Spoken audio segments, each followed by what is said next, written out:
तो क्या बता रहा था मैं कि आप ये कहते हैं कि मैं ये अज्यूम कर रहा हूँ कि एक डेटा ये है और एक डेटा ये है, इन दोनों को सेपरेट करना है। तो आप कहेंगे सेपरेट करने के लिए बेस्ट वे ये है कि इस एक लाइन डाल दी जाए। तो सवाल ये पैदा होता है कि सिर्फ यही लाइन क्यों बेस्ट होगी? इनके सेपरेशन का एक तरीक़ेकार तो ये भी है, तो ये क्यों नहीं बेस्ट है? क्या रीज़न है कि आप इसको बेस्ट कह रहे हैं, इस लाइन को बेस्ट नहीं कह रहे?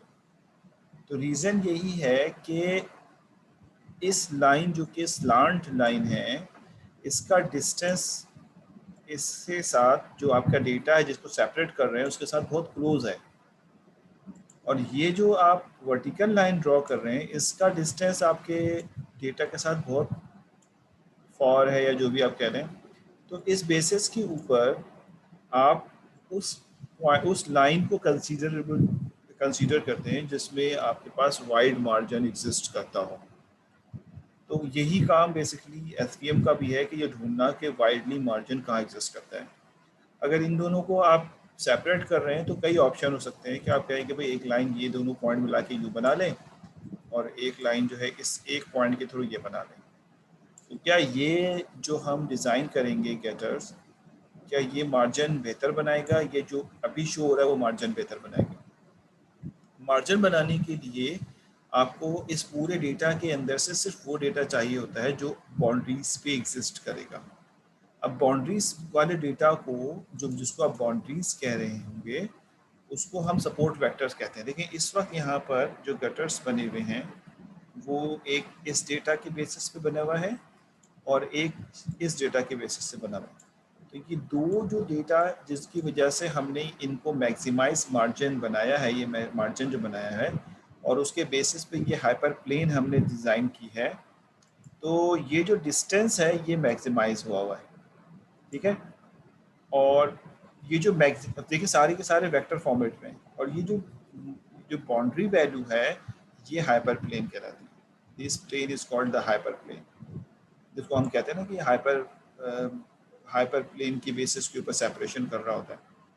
और ये जो पॉइंट दोनों हैं इनको हम सपोर्ट वेक्टर्स कहते हैं, और जो गेटर्स के दरमियान डिस्टेंस है उसको हम मार्जिन कहते हैं।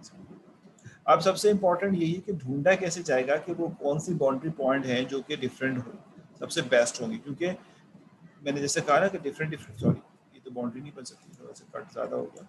ये भी बाउंड्री हो सकता था कि मैं इसको ज्वाइन करता और यहाँ पे सिर्फ इस वाले पॉइंट को, जो ये वाला पॉइंट है, इसको ज्वाइन करता और कहता है कि डेटा सेपरेट हो गया। अगर ये सेपरेशन होती तो इसमें क्या का बात है जो पहले हुई हुई। तो इस तरह के डिफरेंट सेपरेशन जो है वो आपके पास एग्जिस्ट करेंगे। इसमें जो सबसे बेस्ट सेपरेशन होगा, मार्जिन होगा, वो आप यहाँ पे पिक करेंगे ताकि आपका रिजल्ट जो है वो बेस्ट सेपरेशन के बेसिस पे डिसीजन लेना आसान होता है। इसके लिए पूरा फार्मूला इस्तेमाल होता है। फार्मूला जो है वो है तो वही जो हमने यूज़ किया था कि W वेक्टर इंटू एक्स जो डेटा है, जो एक्स आप यूज़ करेंगे, प्लस बी, प्लस बी इसका जो कांस्टेंट वैल्यू है वो इज इक्वल टू 0। तो ये दोनों वेक्टर होंगे। ये वेक्टर इस वेक्टर के ऊपर डॉट प्रोडक्ट होगा, यानी इस तरह से होगा कि आपके डेटा के साथ ये वेक्टर परपेंडिकुलर होगा। यानी मिसाल के तौर पे अगर मैं W को लिख रहा हूँ वेक्टर और वो आपके सपोर्ट वेक्टर, ये जो एक्स है सपोर्ट वेक्टर है, सपोर्ट वेक्टर के साथ अगर, और ये बेसिकली y इंटरसेप्ट है इज इक्वल टू 0। तो ये जो पार्ट है W आपके सपोर्ट वेक्टर के साथ परपेंडिकुलर होगा। तो ये जो वेक्टर आपके पास ये वाली लाइन आ रही है ये सपोर्ट वेक्टर है। ये वेक्टर जो है ये सपोर्ट वेक्टर है क्योंकि सपोर्ट वेक्टर के साथ ये ड्रॉ हुआ है, और उसके बाद ये W है ये बेसिकली इसके ऊपर परपेंडिकुलर होता है इस तरह से।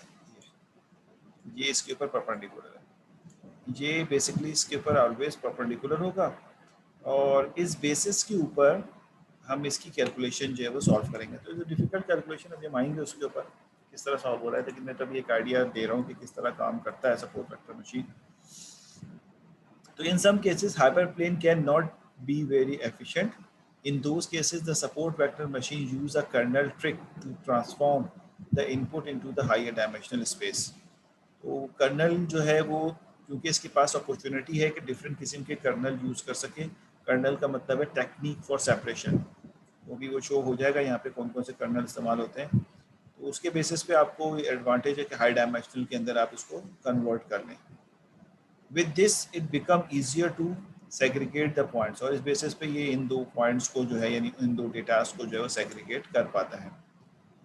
इसके ये कुछ कर्नल्स हैं जो यहाँ पे शो हो रहे हैं, और ये कर्नल्स वो हैं जो कि अभी हम डिस्कस कर रहे थे। सबसे पहला कर्नल जो है वो लीनियर कर्नल है। A linear kernel can be used as a normal dot product between any two given observation. The product between two vectors is the sum of the multiplication of each pairs of the input values. Following is a linear kernel equation. ये linear kernel की equation. अब ये क्या है? ये वही W है basically, और जो आप बनाएंगे, और ये बेसिकली डेटा है, जो डेटा आपको दिए जाए। तो इनके दरमियान डॉट, ये जो स्टार लगाया डॉट प्रोडक्ट बेसिकली इनके दरमियान होगा, और डॉट प्रोडक्ट के बेसिस पे आप इसको वर्क कर रहे हो। तो ये हम अभी तो मैं आपको ओवरव्यू दे रहा हूँ, तो इस बेसिस पे आपका लीनियर फंक्शन जो है, लीनियर मेथड वर्क करेगा। अगर नॉन लीनियर पे जाते हैं, पॉलिनोमियल्स पे जाते हैं, तो पॉलिनोमियल्स जो है वो एक्सपोनेंट बेस है, और ज़ाहिर भी हमने इसके फार्मूलाज डिस्कस नहीं किए, तो लिहाजा अभी सिर्फ इसको देख रहे हैं कि दूसरा कर्नल कौन सा है। तो वो है x1 माइनस x2 स्क्वायर, ठीक है, और ये है एक्सपोनेंट ऑफ माइनस गैमा, और x1 minus x2 is equal to equilibrium distance between the x1 and x2, जैसे अभी हमने थोड़ी देर पहले किया था। तो this is called basically polynomial colonel's. और थर्ड है जो कि सबसे पॉपुलर और यही बाय डिफ़ॉल्ट फंक्शन के अंदर इस्तेमाल होता है, जिसको हम कहते हैं कि रेडियल बेसिस फंक्शन। ये कर्नल फंक्शंस हैं, ये एडजस्ट होते हैं आपके फार्मूलाज में। तो रेडियल बेसिस फंक्शंस कर्नल जो हैं वो इस्तेमाल किए जाते हैं, वो भी एक्सपोनेंट है। और ये मेरा ख्याल है कि मैं इसमें कोई चीज़ मिस कर गया हूँ, कॉपी पेस्ट हो गया है ऊपर वाला। तो रेडियल बेस फंक्शन को अपडेट कर लेंगे, ये मेरे ख्याल है ऊपर वाले पार्ट कॉपी पेस्ट हुआ है, लिहाजा उसको चेंज करना होगा। रेडियल बेस फंक्शन में फार्मूला डिफरेंट है, तो वो फार्मूला हमें चेक करना होगा क्या फार्मूला मिसिंग हो रहा है। ठीक है, तो इस स्लाइड तक हम रख रहे हैं अभी, क्योंकि यहाँ से स्लाइड्स बिल्कुल इंटायरली डिफरेंट हो रही हैं। यहाँ से वो बात शुरू हो रही जो मैंने आपसे कहा था कि SVM is a numerical classifier that draws a single decision boundary to maximize the margin between the positive and negative points. जैसे मिसाल के तौर पर ये दो पॉइंट्स हैं, तो इसमें कौन सी बाउंड्री A या B बेस्ट है? तो हमने कहा था A बेस्ट है क्योंकि ये मैक्सिमाइज कर रही है, लेकिन B जो है बेस्ट, हालांकि बाउंड्री है लेकिन बेस्ट नहीं है। Which boundary is the better for the separation? Definitely A, because it maximizing the margin. Similarly, आपके पास कुछ 3 डेटाज है, एक ये प्लस है, एक ये प्लस है, एक ये माइनस है, और ये माइनस है। तो अब आप इनको सेपरेट करना चाहते हैं, तो आप कहेंगे पहले इनके गेटर्स बनाएं। तो ये इन दो डेटाज के बेसिस पे ये पैरेलल लाइन बनी, इस नेगेटिव के बेसिस पे ये पैरेलल लाइन बनी, और इन दोनों के दरमियान जो है वो ये एक आपके पास बाउंड्री डिसाइड हो गई। What is the decision boundary of the data vertical line passes from 1.5? इसका क्या होगा बाउंड्री? तो आपने कहा वो लाइन होगी जो 1.5 से पास हो रही है। तो दिस इज ये भी जनरल बात कर रहे हैं, इसमें मैथमेटिक्स नहीं लगाई हमने, सिर्फ बता रहे हैं।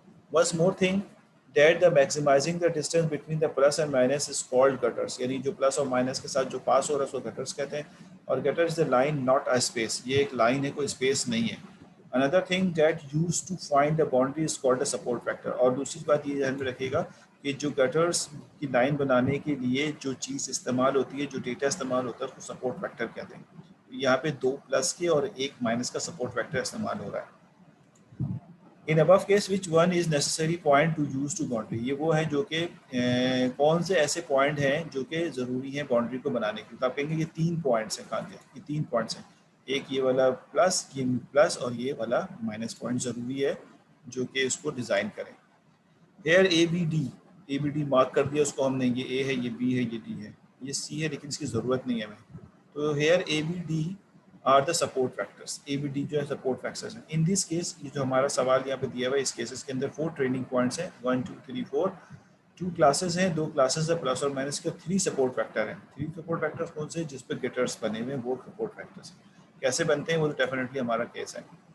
कहता है note if we add some more training points outside the margin, जो मार्जिन है उसके बाहर जितने पॉइंट अब आप ऐड कर दें, there is no difference between this margin gutters, यानी इसके ऊपर कोई फर्क नहीं पड़ने जा रहा, then support factor will not be change, support factor में कोई चेंज नहीं आएगा। Only affect when any point is added inside the margin, सिर्फ उसका चेंज आएगा जब आप इनसाइड ऑफ द मार्जिन कोई पॉइंट इसके अंदर ऐड कर देते हैं। Margin is a distance between the to cutters, margin का वर्ड जो इस्तेमाल हो रहा है वो दो कटर्स के दरमियान का डिस्टेंस है।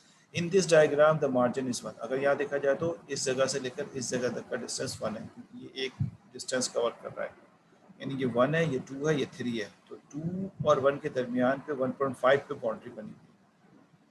कहता है कि नो डैट, अगर आपके पास वन डायमेंशनल डेटा है तो डिस्टेंस जो बाउंड्री होगी वो पॉइंट होगा। यानी क्या मतलब हुआ कि आपके पास अगर एक डायमेंशन डेटा है, डाटा सिर्फ इसके ऊपर लाई करता है, सिर्फ इसके ऊपर लाई कर रहा है, तो आप कहें कि मुझे इसको सेपरेट करना है, तो इसको सेपरेट करने के लिए आप जो चीज़ इस्तेमाल करेंगे वो एक पॉइंट होगा कि भाई ये दो डेटा इस पॉइंट से सेपरेट है। लेकिन अगर दो टू डायमेंशनल डेटा है, टू डायमेंशनल का मतलब है कि डेटा एक यहाँ पे इस तरह से है और एक डेटा यहाँ पे इस तरह से है, तो अगर आपने इनको सेपरेट करना है तो इसके लिए आप बेसिकली दो गेटर्स बनाएंगे और एक इसके दरमियान जो है वो बाउंड्री लाइन ड्रॉ की जाएगी जो मैक्सिमाइज करनी है आपने। तीसरी बात ये कि बाउंड्री अगर थ्री डायमेंशन है, थ्री डायमेंशन में आपके पास एक तीसरा डायमेंशन भी ऐड हो जाएगा, तो उसको सेपरेट करने के लिए एक प्लेन इस्तेमाल किया जाएगा। प्लेन का मतलब ये है कि आपके पास जो है वो इस तरह का कोई प्लेन होगा जो इस्तेमाल होगा इंस्टेड ऑफ द लाइन, और सो ऑन, इस तरह से ये बढ़ता चला जाएगा। तो हम तो सिर्फ एक जनरल डिस्कशन कर रहे हैं यहाँ पे, ज़ाहिर है हम थ्री डायमेंशन फोर डायमेंशन को देख नहीं सकते। तो कहते हैं इंट्रोडक्शन ऑफ द एससीएम में हमारे पास डिफरेंट किस्म के बेसिकली वेज होते हैं जिससे हम इसको सॉल्व करते हैं। कहते हैं how we figure out the decision boundary goals, यानी डिसीजन बाउंड्री बनाई कैसे जाती है। तो कहता है डिसीजन बाउंड्री जो बनाई जाती है उसके लिए हम कन्वेक्स हॉल मेथड इस्तेमाल करते हैं। ये आपने मैथमेटिक्स में पढ़ा होगा किसी वक्त कि कन्वेक्स हॉल मेथड क्या होता है कि आप पहले सारे पॉइंट को ज्वाइन करते हैं और सारे पॉइंट ज्वाइन होने के बाद ये जो ज्वाइन हो गए उसके बाद आप देखते हैं कि क्या कोई दो लाइनें बाउंड्री की जगह पे पैरेलल हैं या नहीं है। नहीं होती तो फिर आप एक लाइन और एक पॉइंट को इस्तेमाल करते हैं। तो connect all the positives and negatives, यानी अपने अपने पॉजिटिव को कनेक्ट करें और अपने अपने नेगेटिव को करें। सम विल नॉट बी इफेक्टिव, यानी कुछ ऐसे होंगे जिसकी जरूरत ही नहीं होगी, जैसे ये दोनों आप हमें इफेक्टिव नहीं है, ये तीनों इफेक्टिव नहीं है। Support vectors, 3 points are support vector. कौन से हैं सपोर्ट वैक्टर्स? वो होंगे जो कि बेसिकली हमारी बाउंड्री के लिए इस्तेमाल किए जाएंगे। तो ये मैक्सिमाइज करेंगे आपके रिजल्ट्स को कि एक गैटर यहाँ बनाया जाएगा, एक गैटर यहाँ बनाया जाएगा और इसके बेसिस से दूसरे बाउंड्री टाइप।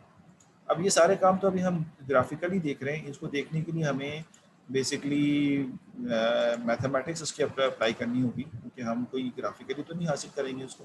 तो क्या there are 3 different cases, 3 different cases हैं। पॉइंट टू लाइन, यानी जब आप डिज़ाइन कर रहे हो तो हो सकता है कि एक तरफ लाइन हो एक तरफ पॉइंट हो और आप उस बेसिस पे गेटर डिज़ाइन ज्वाइन करें। दूसरा पॉइंट टू पॉइंट, यानी पहली तरफ भी पॉइंट हो दूसरी तरफ भी पॉइंट हो। यानी पॉइंट टू पॉइंट का मतलब ये हुआ कि आपका डेटा कुछ इस तरह से हो, सपोज करो ये डेटा और दूसरा डेटा भी यहाँ पर कुछ इस तरह से है ये, ठीक है। तो अब आप जब इनको सेपरेट करोगे तो यहाँ पर भी ये वाला पॉइंट कंसीडर करोगे और यहाँ पर भी ये वाला पॉइंट कंसीडर करोगे। तो ये है point two point. Point to line की मिसाल तो यहाँ पे दी हुई है, पॉइंट टू लाइन, ये है पॉइंट टू पॉइंट। अगर मैं इसमें पॉइंट टू पॉइंट करूँगा तो काफ़ी दुश्वारी हो जाएगी कि ये वाला पॉइंट और अगर ये वाला पॉइंट मैं लेता हूँ तो डेफिनेटली ये पैरेलल नहीं होगा, ये इसके साथ ही कट होके जाएगा। और यहाँ पे अगर मैं इन दोनों को लाइन बना देता हूँ और इसका इसका इसका पॉइंट बना देता हूँ इस तरह से, यानी ये आगे इस तरह बढ़े, तो यकीनन ये जो लाइन हो, मैं एक केस बता रहा हूँ, जब आप इसको सॉल्व करेंगे तो इसका डिस्टेंस इसके डिस्टेंस के मुकाबले में कम होगा, जिसकी वजह से वो कहता है कि पॉइंट टू पॉइंट कंसिडर किया जाएगा। दो केसेस ये हो गए और तीसरा लाइन टू लाइन, यानी दोनों तरफ लाइन डिज़ाइन हो रही है। तो this three are the pattern for making your SVM hyperplane ना। तो ये 3 तरीक़ों से जो है वो डिज़ाइन किए जाते हैं। यहाँ से इसकी मैथमेटिक्स शुरू होती है जो हम इंशाल्लाह अगली क्लास में डिस्कस करेंगे। एक जनरल ओवरव्यू मैंने आपको दे दिया, आप इसको ज़रा एक दफ़ा पढ़ लीजिएगा ताकि इस पर इम्प्लीमेंटेशन करना आपको आसान हो। यानी एक हाइपर प्लेन का कॉन्सेप्ट आपको मैंने बताया कि इस तरह से वर्क करेगा। ठीक है भाई, तो ये एक जनरल बात हमने यहाँ तक पढ़ ली है।